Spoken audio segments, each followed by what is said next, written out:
नमस्कार, hello money 9 में आप सभी का स्वागत है। मैं हूं सुमित और हफ्ते का दूसरा कारोबारी सत्र और इस महीने का पहला कारोबारी सत्र भारतीय बाजार बिल्कुल सुस्त। आमतौर पे देखा गया है, पिछले 10 साल के अगर आंकड़े उठा के देख लेंगे तो शायद 3 या 4 बार ऐसा हुआ है कि जुलाई महीने में मार्केट्स ने एक प्रेशर दिखाया हो, लेकिन 90% चांसेस यही रहे हैं या 80% चांसेस यही रहे हैं कि जुलाई महीना आमतौर पे बाजार के लिए एक बढ़िया महीने के तौर पे रहा है।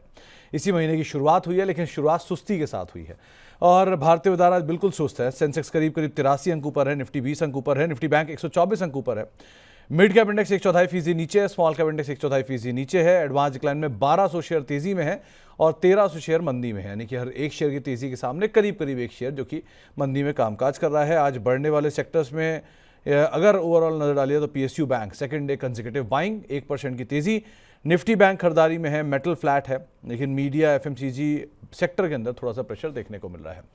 आज हम बातचीत करेंगे कोलकाता से प्रदीप सर हमारे साथ मौजूद हैं, जिनसे हम चर्चा करेंगे मार्केट्स को लेकर भी, जिनसे हम बातचीत करेंगे इंडिविजुअल स्टॉक्स को लेकर भी, आपके सवालों को लेकर भी। प्रदीप सर, आज ही कहीं बाहर हो गया? नहीं नहीं, आज तो घर में ही। घर में हो, ऑफिस में हो? घर में मतलब ऑफिस में ही, ऑफिस ही घर ही है। अच्छा अच्छा। तो प्रदीप सर, क्या लग रहा है मार्केट आज? वैसे तो ये देखा गया कि जुलाई महीना आमतौर पे अच्छा ही रहता है बाजार के लिए। आप कैसे देख रहे हो बाजार को? अभी क्या करना चाहिए? Index almost all time high की तरफ जाके थोड़ा थोड़ा अभी फ्लैट हो रहा है, क्या करें इसमें? देखिए सुमित जी, मैं तो मार्केट में पॉजिटिव ही हूँ। देखिए हम्म 25,000 के ऊपर है मार्केट, स्ट्रांग है, कुछ प्रॉब्लम नहीं है। इसमें दिक्कत हुआ है कि लास्ट 4 से 5 दिन मार्केट नॉन स्टॉप भागा है। अब मार्केट को थोड़ा मुझे लगता है कि रेस्ट चाहिए, इसीलिए थोड़ा बहुत कंसोलिडेशन हो रहा है। मुझे लगता है कि एज पर द निफ्टी 25,535 के आसपास चल रहा है। हम्म 25,250 के ऊपर है तो मुझे नहीं लगता कि निफ्टी में कुछ प्रॉब्लम है। बैंक निफ्टी भी बहुत स्ट्रांग है, 57,440 के आसपास अभी ट्रेड हो रहा है। मुझे लगता है बैंक निफ्टी 56,500 के ऊपर है, मतलब स्ट्रांग है, इसमें अभी कोई प्रॉब्लम नहीं है।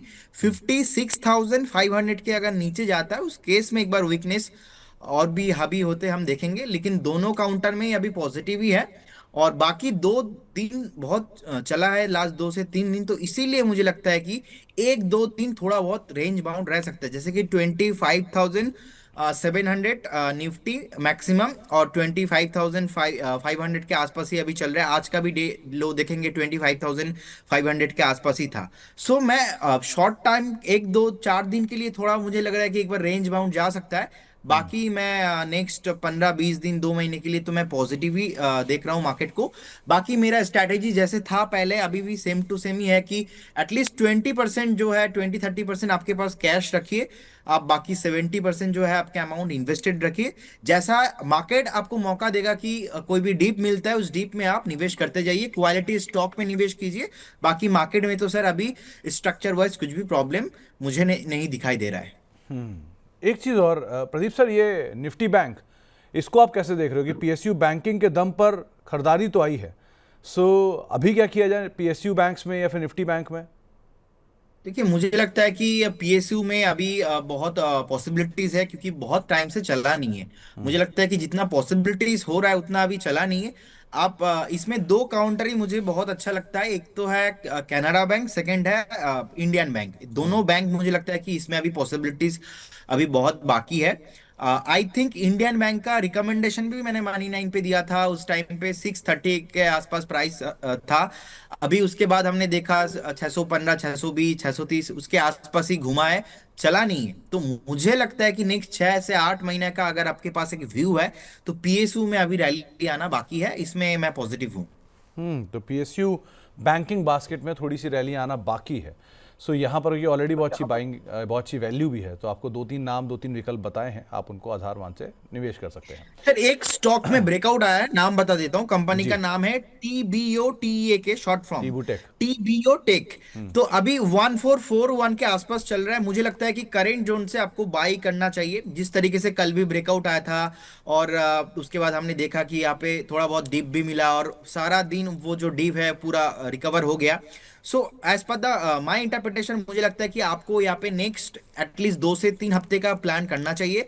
करेंट जोन से बाय करने का सलाह रहेगा। यहाँ पे टारगेट रहेगा मेरा 1465 का पहला टारगेट, 1485 का मेरा रहेगा सेकंड टारगेट। और आपको एक स्टॉप लॉस मेंटेन करके जाना है, स्टॉप लॉस रहेगा 1405। 1405 का रहेगा स्टॉप लॉस, 1485 रहेगा मेरा सेकंड टारगेट।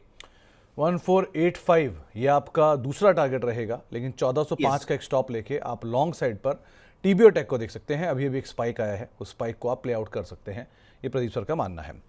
अब शुरुआत करते हैं सवाल जवाब के सिलसिले की। लेकिन अगर आपका भी कोई सवाल है, आप भी प्रदीप सर से कोई सवाल पूछना चाहते हो, इस कार्यक्रम का हिस्सा बनना चाहते हो, तो अलग अलग माध्यम आपकी स्क्रीन पर हैं। पहले तो आप हमारे साथ जुड़ सकते हैं, व्हाट्सएप नंबर आपकी स्क्रीन पर है 9311121874, ये हमारा व्हाट्सएप नंबर है। इसके अलावा आप ईमेल कर सकते हैं money9query@tv9.com पर। इसके अलावा आप ट्विटर, फेसबुक, यूट्यूब, इनके जरिए भी हमारे साथ जुड़ सकते हैं और बातचीत कर सकते हैं इस कार्यक्रम में। साथ ही साथ मेंबरशिप भी Money9 की ऑन है, तो मेंबरशिप का भी एक विकल्प आपके सामने खुला हुआ है। आप वो तीनों तरह की मेंबरशिप का इस्तेमाल करके भी इस कार्यक्रम का हिस्सा बन सकते हैं और साथ ही साथ आज के हमारे जानकार से बातचीत कर सकते हैं। तो प्रदीप सर, पहला सवाल जो मेरे पास आया है वो आया है पीएन गाडगिल को लेकर। ऋषिकेश साहब जो कि हमारे मेंबर भी हैं, इनका सवाल है। इन्होंने भाव नहीं लिखा खरीदारी का, लेकिन करना क्या चाहिए इसमें? देखिए अभी प्राइस नहीं बताएंगे तो बोलना बहुत मुश्किल हो जाता है। 597 के आसपास चल रहा है। अभी बेस तो बना दिया, बेस बनाने के बाद धीरे धीरे अभी ऊपर आ रहा है। मुझे लगता है कि आपको एक स्टॉप लॉस मेंटेन करना चाहिए। स्टॉप लॉस रहेगा 575 के आसपास। 575 में आप एक बार स्टॉप लॉस मेंटेन कीजिए, बने रहिए। जितना नीचे आना था आ चुका है, बेस बनाया, अभी ऊपर आना बाकी है। मुझे लगता है 575 स्टॉप लॉस मेंटेन कीजिए और टारगेट होना चाहिए इसका 645। 645 के टारगेट्स के लिए आप इसे देख सकते हैं। बस स्टॉप लॉस यहाँ पर एक क्लोज मेंटेन करके चलिएगा। इसके अलावा बोरोसिल रिन्यूएबल एनर्जी 587 रुपये के दाम पे खरीदारी कर रखी है। ये शायद आप ही की कॉल थी कहीं पर, जिसके लिए ये बात कर रहे हैं। करना क्या चाहिए इस कंपनी में? इसमें बोरोसिल में तो बहुत पहले ही आई थिंक एग्जिट हो चुका है।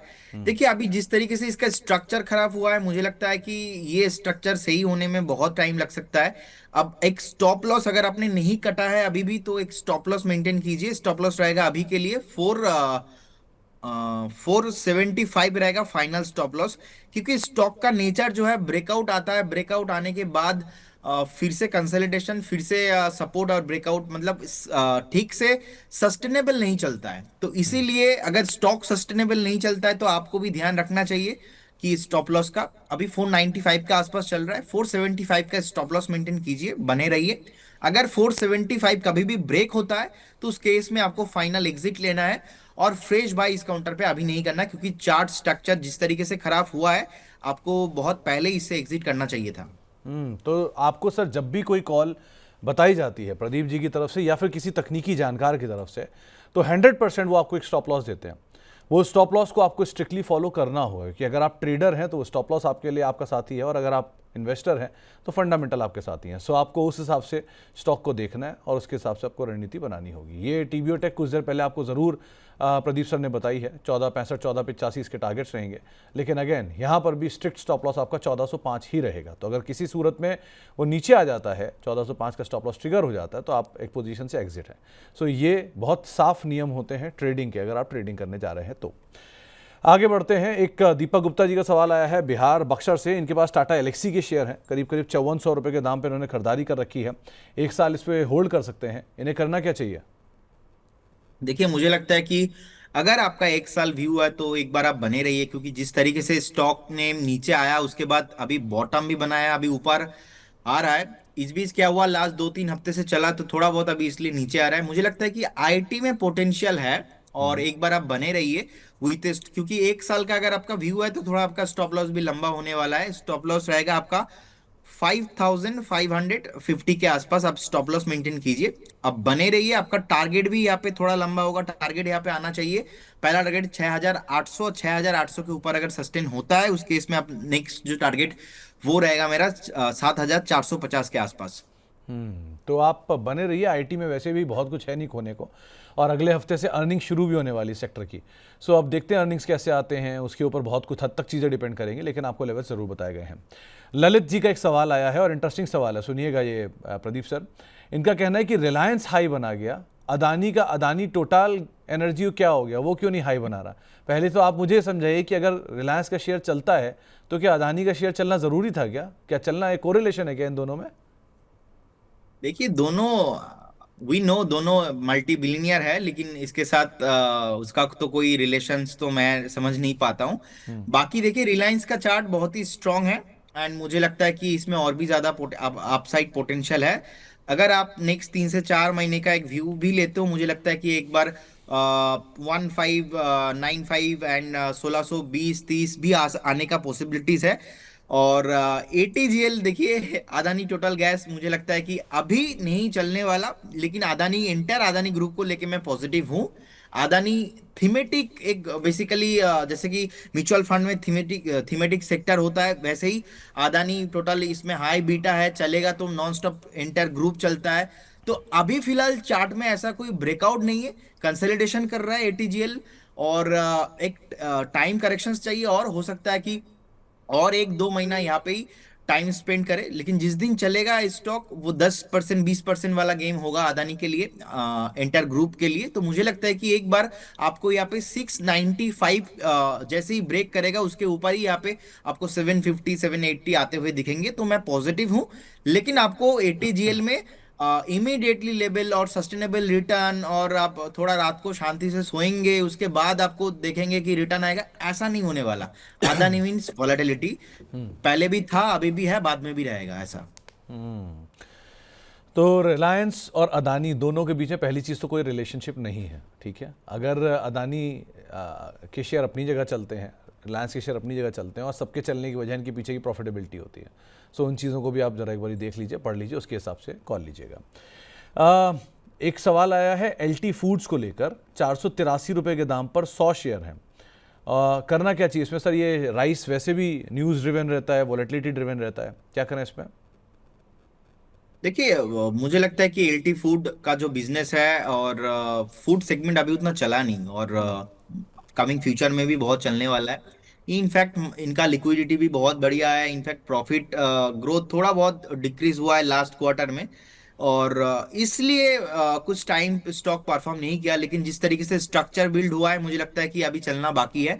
बहुत जल्दी आप यहाँ पे देखेंगे कि नेक्स्ट 4-5 महीना अभी टाइम देंगे, तो देखेंगे आप 550 580 आते हुए दिखेंगे, क्योंकि इसका जो सपोर्ट जोन था ऑलमोस्ट 40 के आसपास, उसके ऊपर ब्रेकआउट आया, फिर से रिट्रेस भी कंफर्म हो चुका है। रिट्रेसमेंट के बाद अभी स्टॉक चला नहीं। तो एक बार पेशेंस रखिए शांति से, विथ स्टॉप लॉस ऑफ 450 का स्टॉप लॉस मेंटेन कीजिए, बने रहिए। 550 से 580 बहुत जल्दी आपको देखने को मिलेगा। तो 580 तक के जोन्स आ सकते हैं, थोड़ा पेशेंस रखना होगा, लेकिन अगेन यहाँ पर भी स्टॉप लॉसेस को आप जरूर फॉलो करिएगा। रोहिणी मित्तल जी पूछ रही हैं कि इनके पास टाटा टेक के शेयर हैं 700 रुपये के दाम पर। इनका नज़रिया वैसे तो 5 साल का है, लेकिन फिर भी 5 साल और छोटी अवधि दोनों के लिए आप इनके रणनीति बता दिए, करना क्या होगा? देखिए, if your view is 5 year, I think the stop loss will be 610 में। आपको एक बार स्टॉप लॉस मेंटेन करना चाहिए, क्योंकि 5 साल बहुत लंबा होता है। और मुझे लगता है कि 610 एक ऐसा जोन है जहाँ पे रिसेंटली बॉटम फॉर्मेशन हुआ है। तो 610 के आसपास एक बार स्टॉप लॉस मेंटेन कीजिए, बने रहिए। और शॉर्ट टाइम फ्रेम में मुझे लगता है कि स्टॉक 650 के नीचे तो नहीं आता हुआ मैं देख पा रहा हूँ। सो एक बार बने रहिए, ऐसा कुछ प्रॉब्लम नहीं है। अब जब आईपीओ आया था, उस टाइम पे लिस्टिंग गेन बहुत हो गया था, इसीलिए हमने देखा कि वैल्यूएशन मैच हुआ नहीं, बहुत ओवर वैल्यूएशन हो गया था, तो इसीलिए स्टॉक नीचे आ गया। फिलहाल अभी के लिए वैल्यूएशन अच्छा होता है। एनालिसिस का 2 पैरामीटर्स रहता है कि आप ऊपर से देख रहे हो, आप नीचे से देख रहे हो, top to bottom, bottom to down. तो मुझे लगता है कि अभी अब बॉटम इसमें बन चुका है, और अभी के लिए सही वैल्यूएशन ठीक ठाक है। लेकिन 5 साल का व्यू के हिसाब से स्टॉप लॉस भी थोड़ा लंबा है। 610 में स्टॉप लॉस मेंटेन कीजिए, बने रहिए। अभी के लिए मुझे लगता है कि 2-3-4 हफ्ता अगर नहीं भी चले, तब भी आपको टेंशन लेने जैसा कोई तो यहाँ पे कुछ नहीं है। जो रिसेंटली जो ऑलमोस्ट टॉप था 780 के आसपास, तो 780 के ऊपर जैसे ही स्टॉक ब्रेकआउट जाएगा, उसके बाद मुझे लगता है कि फिर से स्टॉक 950 और 1000 के ऊपर जाने वाला है। तो टेंशन करने वाला कुछ चीज है नहीं इसमें। तो आप अगर 5 साल का नजरिया रखते हो तो आपका स्टॉप लॉस बता ही दिया गया है, और अगर छोटी अवधि का नजरिया रखते हो तो भी आपको रणनीति बता दी गई है। अभी बातचीत में आज ये मिस हो गया कि निफ्टी के गेनर लूजर कौन है, जरा एक बार वो भी लेकर आइए। आज निफ्टी के टॉप गेनर्स में अगर किसी का नाम आता है तो उसमें या तो पीएसयू बैंक्स आते हैं या फिर रिलायंस आता है। रिलायंस और रिलायंस जियो दोनों में ही आज अच्छी खरीदारी देखने को मिल रही है। Jio finance, IndusInd bank, Adani enterprises, power grid, ये 4 नाम जो कि निफ्टी के टॉप गेनर्स में शुमार होते हुए दिखाई पड़ रहे हैं। इसके अलावा निफ्टी गिरने वाले शेयरों की बात की है, जहां पे आज थोड़ा बहुत प्रेशर देखने को मिल रहा है, तो उसमें इनफैक्ट ये नंबर्स गलत हैं। सबसे पहला नाम अगर कहीं आ रहा था निफ्टी के गेनर, ज़रा वापस लेके आइए। आज अपोलो हॉस्पिटल निफ्टी का टॉप गेनर है, और उसके अलावा BEL रिलायंस ये निफ्टी के टॉप गेनर है, इसको अपडेट करवा लीजिए। और निफ्टी के गिरने वाले शेयरों में एक्सिस बैंक है, नेस्ले है, इटर्नल है, श्रीराम फिनेंस है, जहां पर गिरावट देखने को मिल रही है निफ्टी के आज टॉप लूजर्स में। इसके अलावा मिड कैप साइड पे जहां पे खरीदारी देखने को मिल रही है उसमें SBI कार्ड आज लीड कर रहा है, डिक्सन टेक लीड कर रहा है, भारतीय हेक्सा लीड कर रहा है, NMDC लीड कर रहा है। तो जरा प्रदीप सर, एक रिलायंस जियो फिनेंस को देखिए और एक रिलायंस इंडस्ट्रीज को देखिए, इन दोनों में क्या करना चाहिए? देखिए, जियो फाइनेंस मुझे तो डे वन से ही बहुत पसंद है। इनफैक्ट हमने 220 से बहुत बार रिकमेंड किया है और अभी 330 हो गया। मुझे लगता है ऑलमोस्ट जितना ऊपर आना था ना शॉर्ट टाइम पे आ चुका है, और थोड़ा पोटेंशियल यहाँ पे है।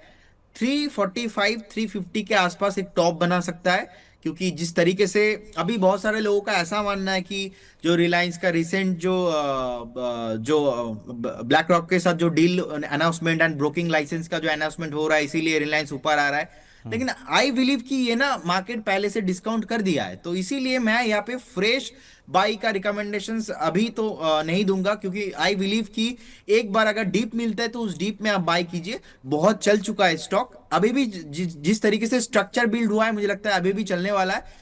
345 350, लेकिन इस जोन पे बाई करना 330 345 मुझे लगता है थोड़ा ओवर वैल्यूएशन है। कभी भी फिर से अगर 305 310 के आसपास आता है तो आप बाई ऑन डिप करके जाइए। बाकी रिलायंस इंडस्ट्री पे भी मैं पॉजिटिव हूं, मुझे लगता है कि एक बार 1620 1640 तक जाने का पोटेंशियल है। लेकिन जिस तरीके से मार्केट ने हमने देखा कि मार्केट लास्ट 4 से 5 दिन नॉनस्टॉप भागा है, तो उसके बाद थोड़ा बहुत रेस्ट अभी ले रहा है। तो इंटर रिलायंस में मैं पॉजिटिव हूँ, जियो में भी पॉजिटिव हूँ। लेकिन मेरा जो व्यू रहेगा मिनिमम 2 से 3 साल अगर मैं रिलायंस में अभी एंट्री करता हूँ, क्योंकि रिलायंस भी हमने मनी नाइन पे ही ऑलमोस्ट 1260 में, इनफैक्ट इसी साल जब मनी नाइन का एनुअल फंक्शन हो रहा था उस दिन, आई थिंक फेब्रुआरी मंथ होगा, तो फेब्रुआरी मंथ पे हमने रिकमेंडेशन दिया था। उस टाइम पे 1260 1270 के आसपास रिलायंस को रिकमेंडेशन दिया। अभी ऑलमोस्ट 1550 के आसपास ट्रेडिंग हो रहा है, 1530 के आसपास। तो आई बिलीव ये जो वैल्यूएशंस है, बहुत ही मार्केट भी रिकवर हुआ है उस टाइम पे। निफ्टी ने बॉटम लगाया, मार्केट बॉटम बेस किया, उसके बाद ऊपर आया है। बट अभी के लिए बाय करना इमीडिएटली और ऐसे ही चलता रहेगा ऐसा नहीं होने वाला है, तो एक बार डीप के लिए आप वेट कीजिए। तो किसी गिरावट का वेट कीजिए, तब आप रिलायंस और जियो दोनों में एंटर करिएगा। ऑलरेडी एक बढ़िया तेजी यहाँ पर ये दोनों शेयर निचले स्तरों से दिखा भी चुके हैं। एक सवाल हमारे पास और आया है, सवाल आया है रितेश सिंह साहब का। ये पूछ रहे हैं कि आदित्य विजन, इसमें क्या करना चाहिए? प्रदीप सर, ये हायर लेवल से काफ़ी ज़्यादा करेक्ट भी हो चुका है, अभी क्या करें इसमें?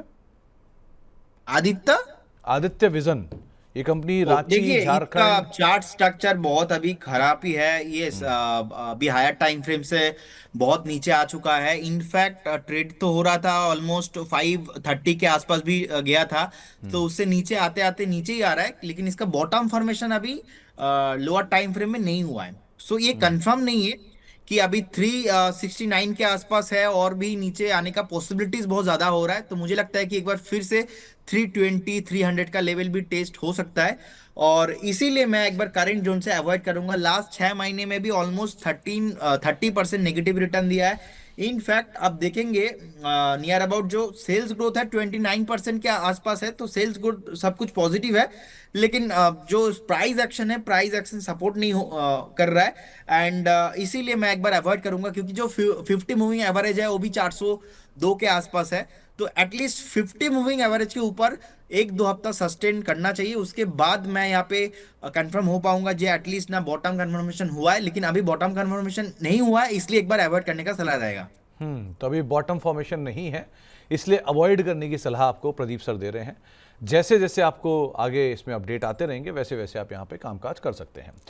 इसके अलावा एक सवाल आया है सोनी कुमारी जी का, इनके पास NTPC के शेयर हैं 362 रुपए के दाम पे, क्या करना चाहिए प्रदीप सर इसमें? एनटीपीसी, देखिए मुझे लगता है कि एनटीपीसी को लेके ना बहुत सारे लोगों का क्वेरी है, क्योंकि पब्लिक होल्डिंग यहाँ पे बहुत ज्यादा है। अच्छा कंपनी है, एंड मुझे लगता है कि अभी थोड़ा बहुत सपोर्ट लिया था 324 के आसपास। तो जिनका शॉर्ट टर्म का व्यू है तो मुझे लगता है कि 324 के आसपास आपका एक स्टॉप लॉस मेंटेन करना चाहिए। बाकी मुझे नहीं लगता स्टॉक आपको 300 के नीचे जाने वाला है, रिसेंटली ऐसा कुछ तो चार्ट में नहीं दिखाई दे रहा है।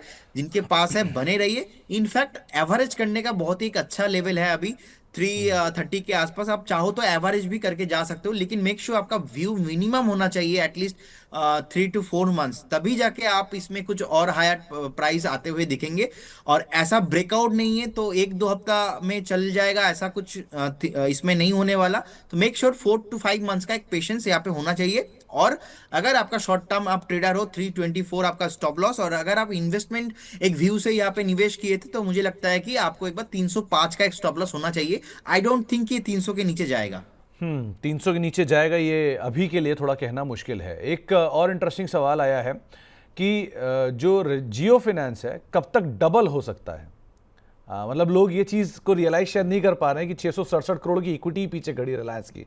आप अंदाज़ा लगाइए कि रिलायंस इंडस्ट्रीज़ के बराबर इक्विटी उस कंपनी की जिसका प्रॉफिट अभी रिलायंस का एक दहाई भी नहीं है, और वो इक्विटी के साथ ये कंपनी चल रही है। आपका मानना क्या है, ये 330 का दाम हम कब 660 देखेंगे? देखिए मुझे लगता है ये ओवर एक्सपेक्टेशन करने वाला सिचुएशंस है। जब 220 के आसपास आया था, लिटरली मैं जब संदीप जी को बता रहा था, संदीप जी मुझे लगता है इस ग्रुप के ऊपर एक बार रिस्क लेना चाहिए। इनफैक्ट 300 से, इनफैक्ट क्या हुआ पता है सर, जिस टाइम पे जियो फाइनेंस का प्राइस था 270, संदीप जी को मैंने बताया था कि ये स्टॉक मैं बाई करूंगा 215-20 आएंगे उस टाइम पे। अब 215-20 जैसे आया, हमने बाई कॉल दिया तो बहुत सारे लोगों ने ना कमेंट करके गया, अरे नहीं अभी नहीं, ये कुछ ना कुछ प्रॉब्लम हुआ है तो इसलिए नीचे आया है। लेकिन मेरा एक स्ट्रॉन्ग व्यू था कि नहीं, ऐसा 200 के नीचे अगर साइकोलॉजिकली चला जाता है तो उस टाइम पे इसमें खराब हो सकता है। बाकी मुझे हाईली पोटेंशियल लगता है कि ये स्टॉक फिर से जो है ऑल टाइम हाई टच करने जा सकता है। तो वही सेम चीज हुआ। लेकिन अभी ये 600 हो जाएगा, मुझे लगता है कि ओवर एक्सपेक्टेशन है। एट फर्स्ट स्टॉक का जो पहला रेसिस्टेंस है 350, उसको हमें रिस्पेक्ट करना चाहिए। उसके ऊपर अगर सस्टेन करता है, मंथली चार्ट एक बार जो है कंफर्म होता है, उसके बाद जाके हम इसमें एक बार 450 500, उसके बाद जाके 600 का बात करेंगे। अभी फिलहाल बात करना मुझे लगता है कि ये सही नहीं है, तो इसीलिए। और मैं तो अभी बाय भी नहीं करूंगा क्योंकि बहुत ऊपर अभी आ चुका है। एक बार मुझे लगता है कि 310 से लेके 305 के आसपास कभी भी आता है तो उस टाइम पे मैं बाय ऑन डिप करना पसंद करूंगा। तो वैसे ही प्रदीप सर, जब सब आपके अगेंस्ट हो ना, तो मतलब कहा जाता है कि अपनी लाइफ के वर्स्ट टाइम पर ही आप बेस्ट रिस्क उठा सकते हो। जब कोई शेयर 270 रुपये पे आ चुका है और रिलायंस की ऐसी बैकिंग है उसकी, उसके पास वो वर्स्ट, उसके पास खोने के लिए बहुत कुछ होता है नहीं। इसलिए बेटर की उम्मीद ही आप वहाँ पर लगाकर चल सकते हो। Anyways, Exactly. आगे बढ़ते हैं। और एक और सवाल हमारे पास जो आए हैं, हमारे मेंबर्स हैं, समीर जी का एक सवाल है, क्विक हील, इसमें ये बने रहें या निकल जाए? क्विक हील में रिसेंटली एक डीमर्जर भी हुआ है, करना क्या चाहिए इसमें? देखिए क्विक हिल में अभी 405 के आसपास चल रहा है। मुझे लगता है कि अच्छा ब्रेकआउट आया है। इनफैक्ट बेस बनाया, बेस बनाने के बाद कंसोलिडेशन भी किया, एक बहुत बढ़िया ब्रेकआउट आया है। मुझे लगता है कि 400 के ऊपर अगर आज क्लोजिंग दे देता है, आज अगर नहीं भी हो जाता है तो भी कुछ प्रॉब्लम नहीं होगा। 400 के ऊपर जैसे ही अगर सस्टेन होता है वीकली बेसिस पे, मुझे लगता है कि बहुत जल्दी स्टॉक रेडी हो रहा है ऑलमोस्ट 480 से 500 जो लेवल है वो टच करने के लिए। आप इस काउंटर पे बने रहिए। आज बाई करने का मैं सलाह नहीं दूंगा क्योंकि ऑलरेडी 10% चल चुका है। कभी भी अगर आपको एक बार डिप मिले 395 390 के आसपास, उस टाइम पे आप बाय कीजिए। 400 के ऊपर ये जो अभी बेस बना रहा है कंफर्मेशन है, और मुझे लगता है कि ये जो बाइंग आ रहा है, buying follow up buying continue होना चाहिए। 490 और 500 के आसपास जाने के लिए रेडी हो रहा है। आप बाई करके जा सकते हो, लेकिन 395 390 के आसपास आपका बाइंग लेवल रहेगा। यहाँ पे मेरा टारगेट रहेगा 490। 490 ये टारगेट रहेगा। एकाएक अभी तेज़ी भी आई है, उस तेज़ी को यहाँ पर आप इनकैश कर सकते हैं। 490 के टारगेट्स के लिए आप देख सकते हैं। इसके अलावा हमारे एक और मेंबर हैं, उनका भी मैसेज आया है। उन्होंने, सचिन जी का एक सवाल है, सचिन केवट जी का, ये आईटीसी में एसआईपी करना चाहते हैं लॉन्ग टर्म के लिए, क्या ये सही समय है? पहली चीज़ प्रदीप जी, आपका तो मतलब आईटीसी आपके पड़ोस की कंपनी, तो आप तो ज़्यादा बेहतर जानते ही होंगे। दूसरा, क्या एसआईपी के लिए कोई सही समय होता है? क्योंकि एसआईपी तो हर समय ही सही समय है। एग्जैक्टली exactly, सुमित जी, मुझे लगता है कि एसआईपी के लिए तो आपको सोचना नहीं चाहिए। और आईटीसी जैसे स्टॉक मुझे लगता है कि बहुत ही बढ़िया फंडामेंटल है, जिस तरीके से इनका बिजनेस है। और एक टाइम पे ऐसा था आईटीसी को लेके कि लोग ट्रोल करते थे कि सब हम्म। कुछ चल गया, आईटीसी नहीं चला। मीम बनते थे आज से 5 साल 10 साल पहले। तो अभी नो डाउट आईटीसी ब्रेकआउट हुआ, उसके बाद चल रहा है, रिसेंटली टॉप भी बना के आया। तो मुझे लगता है कि डेफिनेटली आईटीसी जैसे स्टॉक आपके पोर्टफोलियो में होना चाहिए। और एसआईपी के लिए मुझे नहीं लगता कि कोई टाइम होना चाहिए ऐसा। आप मार्केट ऊपर है नीचे है, ऑब्वियसली अगर मार्केट नीचे है और हर महीना अगर आप ऐड करते जाएंगे, तभी जाकर एक अच्छा आपका पोर्टफोलियो बनता है। So I believe in long term at least आपका 5 7 10 साल का व्यू होना चाहिए ऐसे स्टॉक्स में। तो एसआईपी आप आज और अभी से स्टार्ट कीजिए, क्योंकि ओनली टुडे नॉट टुमारो, आज से स्टार्ट कीजिए। देर इज नो टुमारो, वैसे भी ये लाइफ का भी फंडा है sir, there is no tomorrow, we only live in today. So SIP के लिए आप आज से शुरुआत करिए, पहली चीज़। दूसरी चीज़, एसआईपी के लिए कोई समय नहीं होता सर। आप 500 रुपये भी शुरू करें, कल 490 आएगा, फिर एसआईपी चलती रहेगी आपकी, 480 आएगा, 430 आएगा, 420 आएगा, एसआईपी तो कंटिन्यू चली रही है ना। सो एसआईपी के लिए कोई दाम नहीं होता, जो प्रदीप जी भी कह रहे हैं कि हर दाम सही दाम है। सो आप लोग शुरुआत करिए, वो ज़्यादा बेहतर, और आईटीसी का अच्छा विकल्प भी है उसके लिए। इसके अलावा एक सवाल आया है सुमित गुप्ता साहब का। ये मेरा नहीं है, पहले प्रदीप सर डिस्क्लेमर है। ये इनके पास सीक्वेंट साइंटिफिक के शेयर हैं 195 रुपए के दाम पर, ये हमारे मेंबर हैं। ये पूछ रहे हैं कि इसमें बने रहें या निकल जाएं। सर कितने प्राइस में? इन्होंने खरीदारी कर रखी है इसके अंदर, जो दाम हमें दिया है उसके हिसाब से 195 रुपए के दाम पे। ओके, मुझे लगता है आप बने रहिए, आप इसमें आपको प्राइस मिल जाएंगे। लेकिन द प्रॉब्लम इज रेसिस्टेंस है 208 से लेके 212 के आसपास, मल्टीपल टाइम रेसिस्टेंस है। आप एक स्टॉप लॉस मेंटेन कीजिए, स्टॉप लॉस रहेगा आपका 172। 172 कभी भी अगर ब्रेक होता है तो आप निकल जाइए। 172 आपका स्टॉप लॉस होना चाहिए। 210 का टारगेट यहाँ पे आना चाहिए। लेकिन 210 के आसपास पहले ऑलमोस्ट 4 बार फेल हो चुका है, तो आप चाहो तो एक बार 206 से लेके 208 के आसपास कभी भी आता है तो प्रॉफिट बुकिंग कर सकते हो। 210 के ऊपर यहाँ पे फ्रेश ब्रेकआउट आएगा, उस टाइम पे स्टॉक और भी ज्यादा ऊपर हायर साइड पॉसिबल है इसमें। तो आपको एक राय दी जा चुकी है, आप उसके हिसाब से अपनी रणनीति यहाँ पे बना सकते हैं। अब बेंगलुरु चलते हैं, वहां पे हमारे साथ प्रवीण जी मौजूद हैं बातचीत करने के लिए। प्रवीण जी नमस्कार। प्रवीण जी आप सुन पा रहे हैं? हेलो। हाँ जी, हाँ जी, सुन पा रहा हूँ। नमस्कार प्रवीण जी। जी, एक मेरा है कि पीआईटी का शेयर है, 918 का है शेयर, इसमें क्या करें मैं अभी?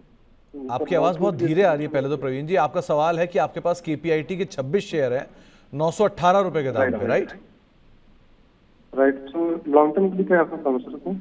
लॉन्ग टर्म के लिए लॉन्ग टर्म के लिए ये केपीआईटी को लेने की कोई खास वजह प्रवीण जी? ईवी इंश्योरेंस का है ना, इन्वेस्टमेंट पर ईवी में ज़्यादा काम करता है, ईवी के लिए। Okay okay. Pradeep sir, KPIT tech खरीदारी है इनकी 918 रुपए के दाम पे। दाम अच्छा है, 26 शेयर इनके पास है। ये नज़रिया भी 4 से 5 साल का रखते हैं। कंपनी क्लास है। एक ही अच्छी चीज़ है कि ये कंपनी अपने वैल्यूएशन से कहीं ज़्यादा बेहतर ग्रोथ दिखा रही है। सो मतलब एज ऑफ नाउ तो ये कंपनी बहुत अच्छी चल रही है। आगे के लिए क्या करा जाए? देखिए, आपने सही बताया सुमित जी। अब देखिए, ऑलमोस्ट 33,000 करोड़ के आसपास मार्केट कैप भी है, ऑलमोस्ट प्रॉफिटेबल कंपनी है, 840 करोड़ के आसपास प्रॉफिटेबल कंपनी है। सो देखिए, आप देखेंगे एक चीज इसमें रिसेंटली ना बहुत अभी पैटर्न खराब हुआ है। अब कंसर्न मेरा वही है, आप देखेंगे ऑलमोस्ट 1850 से लगातार नीचे आ रहा है। अभी भी ये कंसोलिडेशन जो है कंप्लीट नहीं हुआ है, बॉटम फॉर्मेशन नहीं हुआ है। जिस तरीके से लास्ट वीक भी नीचे आया, इस हफ्ता भी नीचे आ रहा है, आज भी देखिए नीचे है। मुझे लगता है कि नेक्स्ट स्टॉक एक बार 1150 और 1120 के जाने के लिए रेडी हो रहा है। सो मेक श्योर आप एक बार देख लीजिए, क्योंकि आपका बाइंग अच्छा जोन पे है। लॉन्ग टर्म में सर एटलीस्ट 1.5 2 साल का अगर आपका व्यू है तो कुछ प्रॉब्लम यहाँ पे मैं तो नहीं दिखता। लेकिन एक स्टॉप लॉस आपको मेंटेन करना चाहिए। मुझे लगता है कि स्टॉप लॉस रहेगा आपका 1080 रहेगा आपका स्टॉप लॉस। कभी भी हिट होता है ना, उस टाइम पे आप एक बार एग्जिट करने का सलाह रहेगा, क्योंकि आपका बाइंग बहुत अच्छा जोन पे है। अभी मैं एग्जिट करने का सलाह इसलिए नहीं दे रहा हूं, क्योंकि आई बिलीव एक बार अगर मार्केट में थोड़ा बहुत मोमेंटम आएगा, अगर स्टॉक थोड़ा 1 2 हफ्ता एक बार बॉटम बना के अगर ऊपर जाता है, और पॉसिबिलिटीज भी उतना ही है, तो फिर आपका जो है और भी हायर प्राइस मिलने का आपको चांसेस होगा। लेकिन जिस तरीके से चार्ट बिगड़ा है यहाँ पे, खराब हुआ है, तो मुझे लगता है कि एक बार स्टॉक फिर से 1180 1170 के आसपास जाने के लिए रेडी हो रहा है। तो मेक श्योर अगर आपका 2 साल व्यू है, अगर यहाँ से 50-60 पॉइंट और आप डाउनफॉल देखते हो तो घबरान जाइएगा मत उस टाइम पे। तो थोड़ा बहुत अगर नीचे आ भी जाए तो घबराइएगा मत। दो, ये कंपनी अच्छी है, समय दीजिए और बने रहिए, कोई ऐसा हार्म नहीं है इस कंपनी में बने रहने के अंदर। इसके अलावा अब कुछ और सवालों को भी शामिल कर लेते हैं। एक सवाल आया है मजहर आलम साहब का। इनके पास एस्टर डीएम के शेयर हैं, 50 शेयर हैं और इन्होंने 590 रुपये के दाम पे खरीदारी कर रखी है। हाँ, सारे हॉस्पिटल शेयरों में हाल फिलहाल में एक अच्छी तेजी आई है, आज अपोलो टॉप गेनर भी है। क्या किया जाए? ये बने रहिए, स्ट्रक्चर बहुत ही स्ट्रांग है। And I think last week ही किसी का फोन आया था, उस टाइम पे एस्टर डीएम 40 से ऐसा कुछ बात भी हो रहा था, सुमित सर आई थिंक हमारा, राइट? हाँ जी, हाँ तो जी। अभी स्ट्रक्चर इतना बढ़िया है, लास्ट का टॉप है ऑलमोस्ट 547 के आसपास, हायर हाई दे रहा है। सो नो डाउट अभी कंसोलिडेशन भी हो चुका है।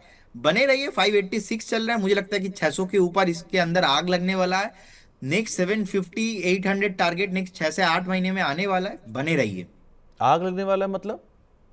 आग लगने वाला है मतलब सर, तो इसमें 600 के ऊपर ना पूरा और भी इसमें रैली आने वाला है, तो कभी कभी मैं बोल देता हूँ आग लगने वाला है। इसमें सर जैसे जैसे इसके एक्विजिशन का वर्कआउट होना शुरू होगा, वैसे वैसे स्टॉक के अंदर और अपलिफ्टमेंट आएगा, क्योंकि अभी इन्होंने एक बहुत बड़ा एक्विजिशन किया जो इनसे ट्रिपल साइज का है। सो वो एक्विजिशन के बाद ये देश की दूसरी सबसे बड़ी हॉस्पिटल चेन बन जाएगी अपोलो के बाद। इसीलिए वो वैल्यूएशन अभी मैक्स वाला मिल नहीं रहा है, लेकिन जैसे ही वो नंबर आएगा वो मैक्स वाला वैल्यूएशन बाजार कैचअप कर लेगा। सो उस पार्ट को भी ज़रा ध्यान रखिएगा। आगे बढ़ते हैं और एक और सवाल को शामिल कर लेते हैं। हमारे पास जो आया हुआ है वो है बलवंत नायक साहब का सवाल है। ये भी हमारे एक मेंबर हैं और इन्होंने 216 रुपये के दाम पर कृष्णा डायग्नोस्टिक खरीद रखा है, सॉरी 690 रुपये के दाम पर कृष्णा डायग्नोस्टिक खरीद रखा है। करना क्या चाहिए इसमें? देखिए, मुझे लगता है कि पर्टिकुलर स्टॉक ने जो है एक बेस बनाया, बेस बनाने के बाद धीरे धीरे अभी ऊपर आ रहा है। सो अभी मेरा मानना यहाँ पे ऐसा है कि नेक्स्ट बेसिकली 6 से 8 महीने का एक व्यू होना चाहिए। फंडामेंटली भी अगर हम देखेंगे, ज्यादा बड़ा कंपनी नहीं है, ऑलमोस्ट 2000 करोड़ के आसपास मार्केट कैप है, तो लिक्विडिटी का उतना सर यहाँ पे खास वो नहीं है। आप पी भी देखेंगे ऑलमोस्ट इंडस्ट्री पी से बहुत कम है। आप इंडस्ट्री पी देखेंगे ऑलमोस्ट 48 के आसपास, स्टॉक का पी देखेंगे ऑलमोस्ट 27 के आसपास। तो वैल्यूएशन के हिसाब से मुझे लगता है ठीक है, एक बेस बनाया, अभी ऊपर आना बाकी है, तो बने रह सकते हो, लेकिन ज्यादा क्वांटिटी नहीं होना चाहिए आपके पास। तो ज़्यादा क्वांटिटी फिलहाल इसमें ना रखिए, वो ज़्यादा बेहतर रहेगा। हेमंत जी पूछ रहे हैं कि इनके पास आज़ाद इंजीनियरिंग के शेयर हैं, 1800 रुपये के दाम पे खरीदारी है, 1 साल का नजरिया है। करना क्या चाहिए इसमें? बहुत दिन बाद किसी ने क्वेश्चन किया और बहुत दिन बाद मतलब ये क्वेरी मेरे सामने आया, क्योंकि एक टाइम पे बहुत सारा क्वेरी आता था, अभी तो नहीं आता है। देखिए, अभी 1636 के आसपास चल रहा है, मुझे लगता है कि बेस बन चुका है। जितने नीचे आना था शॉर्ट टाइम फ्रेम में 1550 के आसपास, मुझे लगता है कि बेस बन चुका है, अभी ऊपर आना बाकी है। एक बार 1750 के आसपास लेवल नेक्स्ट 1.5 से 2 महीने में आपको रिटेच हो सकता है फिर से। तो एक बार बने रहिए जिनके पास है। अभी तो यहाँ पे स्ट्रक्चर वाइज कुछ भी खराब नहीं लग रहा है, लेकिन ऑलरेडी ट्रिपल टॉप बन चुका है 1885 के आसपास। तो अभी अगर आप लेते हो तो मुझे लगता है कि 1750 आपका टारगेट होना चाहिए। 1885 के ऊपर फिर से यहाँ पे ना पोटेंशियल कुछ अपसाइड मोमेंटम बनेगा। तो मेक श्योर अगर आप बाय कर रहे हो, आपको प्रॉफिट बुक करके जाना है। सेफ ट्रेडर हो, सेफ इन्वेस्टर हो, 1750 और थोड़ा आप ऊपर वेट करते हो तो 1800 के आसपास मैक्सिमम। लेकिन उसके ऊपर ब्रेकआउट के बाद इस स्टॉक में रैली आने वाला है। तो ब्रेकआउट के बाद आप रैली क्यों मिल रहे हैं? नियर टर्म बेस तो एटलीस्ट बन चुका है, काफ़ी करेक्ट हुआ भी है। सो ठीक है, अब उसके हिसाब से आप देखिए, लेकिन अभी तो आप फिलहाल बने रहिए। इसके अलावा आवास फाइनेंशियल, ये राहुल वर्मा साहब पूछ रहे हैं कि ये 2 से 3 साल के लिए इसमें खरीदारी करने की इच्छा रख रहे हैं, क्या इसका बॉटम बन गया है? कौन सा? आवास फाइनेंशियल। ओके,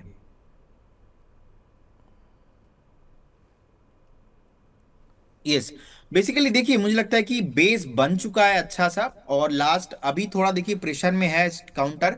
मुझे लगता है कि थोड़ा ज्यादा इसका क्या है ना, वॉलेटिलिटी है, और मेक श्योर आपके पास अगर है तो एटलीस्ट मिनिमम 6 से 8 महीने का व्यू होना चाहिए। और मुझे लगता है कि नेक्स्ट जो पोटेंशियल इसका टारगेट होना चाहिए वो मिनिमम रहेगा 2250 से लेके 2300 के आसपास, और अगर 2300 के ऊपर सस्टेन करता है ऑल टाइम हाई भी आप आते हुए दिखेंगे, तो जिनके पास है बने रहिए। तो बने रहना ज़्यादा बेटर है। असगर अंसारी साहब बिहार से हमसे पूछ रहे हैं कि रेमंड रियल्टी के शेयर हैं 48 जो इन्हें बोनस में मिले, अब इनकी कीमत घटती जा रही है। आज सुबह ये लिस्ट हुआ है, शायद ये छोटी अवधि के निवेशक हैं, क्या करें इसमें?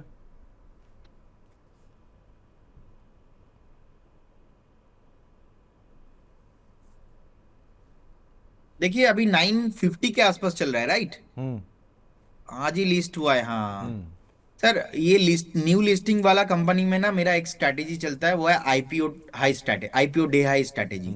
तो आईपीओ डे हाई, आज का दिन का जो हाई है लिस्टिंग गेन, तो मुझे लगता है कि एक बार स्टॉक ये जो आज का 1050 1050 इसके ऊपर सस्टेन करना चाहिए। क्योंकि I believe one thing, if you want to go Dubai, अगर आप दिल्ली एयरपोर्ट तक नहीं आएंगे तो आप दुबई कैसे जाएंगे? तो स्टॉक को अगर ऊपर जाना है तो आज का दिन का जो हाई है इसके ऊपर सस्टेन करना बहुत इंपॉर्टेंट होगा। एटलीस्ट 1000 के ऊपर सस्टेन तो पहले करे। 950 के आसपास चल रहे, तो सीधा सीधा आप एग्जिट कीजिए। अभी तो यहाँ पे क्या पता नेक्स्ट टाटा टेक्नोलॉजी हो जाए, तो इसीलिए मैं रिस्क ज्यादा यहाँ पे लेना नहीं चाहता। तो एक बार एग्जिट करने का यहाँ पे सलाह होगा। नहीं तो ऐसा भी तो हो सकता है वो ट्रेन पकड़ के बॉम्बे जाए, बॉम्बे एयरपोर्ट से निकल जाए। नहीं, हाँ वो भी हो सकता है सर, लेकिन उसके लिए थोड़ा टाइम लग सकता है, तो इसीलिए 2-4 दिन एक बार देखना पड़ेगा, क्योंकि डेटा नहीं है। अब डेटा नहीं है तो इसमें ज्यादा तो बात कर नहीं सकते, क्योंकि मेरा मानना है ऐसा भी है कि धोखा दे जाएगा आपका बेटा, लेकिन धोखा नहीं देगा डेटा। अब डेटा सर अभी यही है, सुबह से लास्ट 5 मिनट का कैंडल नीचे, आप लोअर लो देख के नीचे आ रहा है, तो इसीलिए एक बार एग्जिट करने का सलाह रहेगा। नहीं, बहुत ही बोल्ड कॉल था। धोखा दे जाएगा आपका बेटा, नहीं धोखा देगा आपका डेटा। अरे सर ये सब तो मैंने आप ही के मतलब आपके साथ शो करते करते सीखा है सर, क्योंकि आप जो है ना सर, मुझे लगता है कि आपके अंदर ह्यूमर बहुत है, क्योंकि आप जो सर मतलब एक एक बीच बीच में देते हो ना, बहुत बढ़िया है। ह्यूमर ही बचा रह गया सर, बाकी सब खत्म हो गया, सिर्फ ह्यूमर ही रह गया है अब। चलिए खैर आगे बढ़ते हैं, और हमारे साथ एक दर्शक लखनऊ से मौजूद हैं, उनसे जरा बातचीत कर ली जाए। हमारे साथ पीयूष जी हैं। पीयूष जी नमस्कार। पीयूष जी आप सुन पा रहे हैं? जी सर। नमस्कार पीयूष जी, नमस्कार सर। क्या हाल चाल है आपके लखनऊ के, और क्या सवाल है आपका? सर लखनऊ के मौसम ठीक ही है, थोड़ा बारिश वगैरह हो रही है, इस टाइम नहीं हो रही थी कल। सर मेरा सवाल ओएनजीसी पे है। ओके, किस भाव पे खरीद रखा है आपने? सर 262 पे एवरेज है और 201 शेयर है मेरे पास। Okay sir long term view है मेरा 8 से 10 साल। 8 से 10 साल? जी सर। वेरी हो नाइस। सकता है सर नियर आगे आने वाले टाइम पे और बाय करूं, अगर थोड़ा लेवल सही लगा मुझे। पीयूष जी कब से आप ओएनजीसी लेके बैठे हो या मार्केट में हो? सर लास्ट ईयर लिया था। ओके 8 से 10 साल, मतलब बाजार की गिरावट में 8 से 10 महीने, 8 से 10 दिन तो नहीं बनेगा ना? नहीं सर नहीं। Okay okay. प्रदीप सर क्या किया जाए? ओएनजीसी 201 शेयर है, 262 के दाम पे खरीदारी है और 8 से 10 साल का नजरिया है, क्या करें इसमें? ये उनका व्यू तो बहुत लंबा है और बहुत ही अच्छा है। द प्रॉब्लम इस स्टॉक में सर, चलता नहीं है, बहुत दिन से चला नहीं है स्टॉक। अभी भी देखिए, जब लास्ट ईयर हमने देखा कि 2020 के बाद, बहुत उससे पहले देखिए, आप देखेंगे 2010 से लगातार स्टॉक कंसोलिडेशन ही किया, 2014 के आसपास एक टॉप बनाया, फिर से नीचे आया।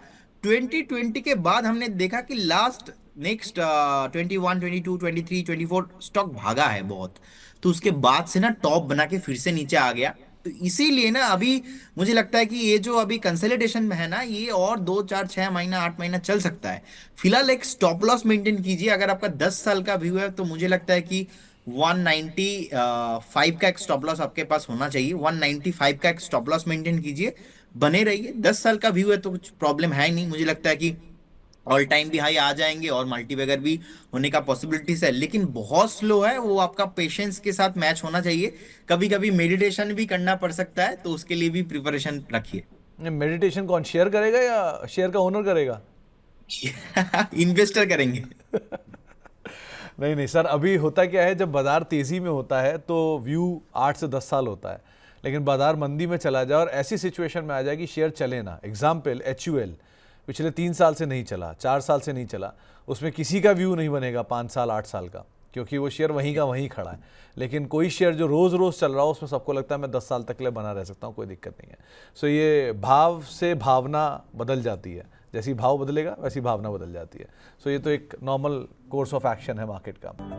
मेंबरशिप प्लान्स हैं वो भी देख रहे हैं, तो अगर आप इनमें से किसी भी तरह की कोई सर्विसेज को अवेल करना चाहते हैं तो आप इन मेंबरशिप प्लान्स को भी हमारे ज्वाइनिंग पेज पे जाके कहीं ज्वाइन कर सकते हैं।